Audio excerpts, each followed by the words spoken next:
A escola antropológica estruturalista, gente, nós vamos ter aí como referência um grande autor, certo? Não, esse autor que eu vou falar agora na escola estruturalista, né?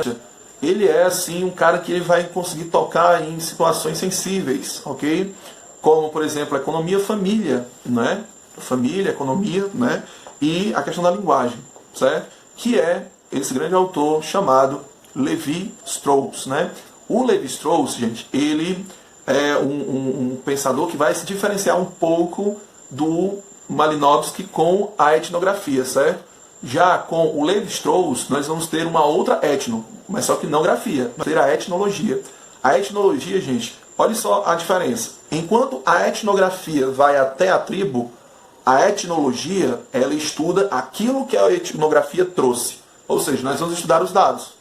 Não propriamente vamos precisar ir até a tribo para a gente poder construir, né, formular uma estrutura de pensamentos, enfim, sobre determinada cultura. Não.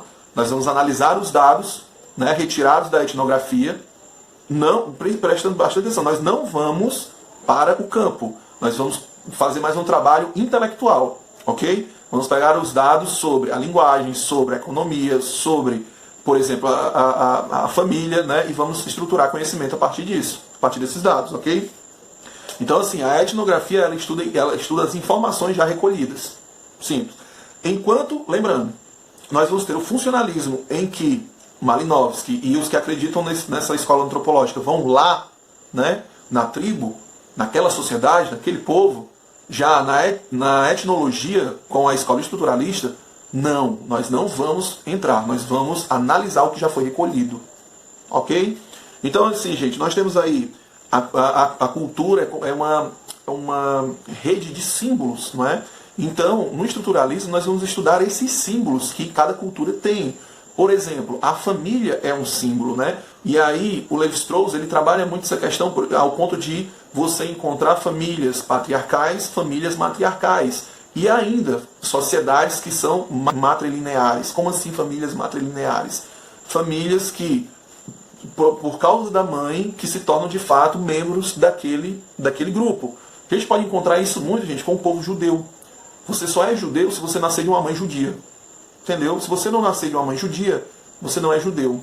Então perceba que até nisso daí, nessa informação, eu posso construir a interpretação, eu posso construir uma ideia sobre determinada cultura. Cada sociedade é formada por símbolos, né? Cada cultura tem a sua simbologia, cada sociedade tem as suas instituições simbólicas, como a língua, como a culinária, como a espiritualidade, a sexualidade, a família, não é? A economia. Então, cada sociedade tem os seus símbolos, seus formatos simbólicos. E esses formatos devem ser analisados de forma bem imparcial, simplesmente direcionando para o entendimento de cada cultura. Ok? Sim, gente. E depois nós vamos ter aí a escola antropológica interpretativa, certo? E a escola antropológica interpretativa. Gente, a próxima escola antropológica que nós vamos ter é a escola antropológica interpretativa, ok? A escola antropológica interpretativa, ela vai trabalhar o quê, né? Ela vai trabalhar as interpretações. Ela também é conhecida como escola que trabalha a simbologia, né? Mas nós não vamos usar isso para a gente não misturar um pouco com a estruturalista, certo? Mas ela também é conhecida como escola hermenêutica antropológica, né? Então é importante você saber disso, para caso você encontre uma análise, por exemplo, dizendo assim, o que quer dizer a escola antropológica hermenêutica, né? Então a escola antropológica hermenêutica nada mais é do que a escola antropológica interpretativa. A hermenêutica, gente, é um ramo da filosofia, né, que vai trabalhar as interpretações de cada situação, ações, períodos, enfim, de cada relação social, relação humana, não é?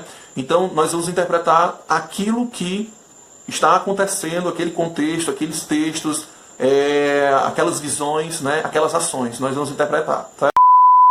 Na escola antropológica interpretativa, gente, nós vamos ter aí Clifford Geertz. Ele vai se basear um pouco na interpretação do Max Weber, certo? Para você que não lembra, o Max Weber, a metodologia dele é uma metodologia compreensiva. A interpretação dele sobre a sociedade, sobre os meios sociais, enfim, sobre as relações sociais, é uma interpretação compreensiva. Nós devemos compreender as situações que são iguais e também que se diferem em cada sociedade, em cada relação social, entendeu? Então, assim, o Clifford, ele vai trabalhar a questão das ações dos indivíduos e o resultado dessas ações, não é? E o melhor, o significado dessas ações. É interessante a gente compreender na obra dele, do Clifford, que nós encontramos, por exemplo, uma análise da agressividade, uma análise da compaixão de povos que, devido a certas situações, as suas ações passam a ser determinadas pelo todo daquele povo, né?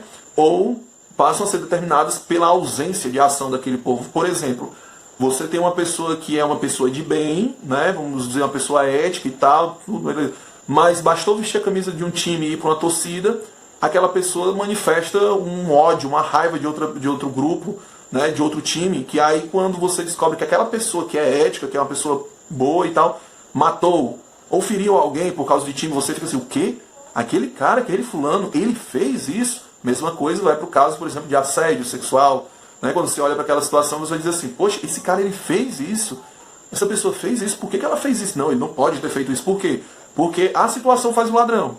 Porque as situações, os grupos sociais, os aglomerados sociais, vamos dizer assim, né?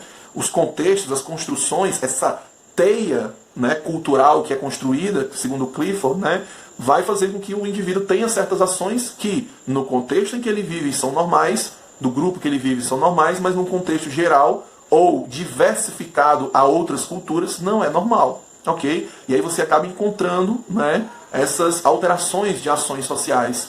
Tranquilo? É por isso que, segundo Clifford, né, e essa escola interpretativa, a cultura é uma grande teia complexa de ações, né, que vão ser interpretadas. É uma grande teia de significados, né, de símbolos. Né? Então, essa sociedade ela é construída a partir dessa simbologia complexa, né, dessa simbologia pesada, diversa, enfim. Então, e essa teia traz esse grande carregamento assim, de significados. Né? Então, nós precisamos interpretar esses significados. Né? E essa teia ela não é feita do nada, ela é feita do homem, para o homem, e não tem como o homem sair dessa teia que ele mesmo fabricou, que ele mesmo construiu. Né? Os significados em que ele constrói não tem como o homem se desvencilhar disso. E caso ele se desvencilhe disso, acaba pagando alguma pena, alguma situação vexatória, algum tipo de coerção, entendeu? Por exemplo, dá um exemplo aí, professor. Por exemplo, eu participo de uma cultura em que a ética ela prevalece, ela tem que existir. A ética tem que ser algo natural no nosso dia a dia. Quando eu quebro com a ética, quando eu saio da ética, se eu for uma pessoa muito ética e faço esse quebrar, a minha consciência não vai deixar eu dormir. Então percebo que aquilo que foi construído no seio humano, né, no meio humano, vai fazer com que me cobre, né, e a minha cabeça não deixe eu continuar e persistir no erro.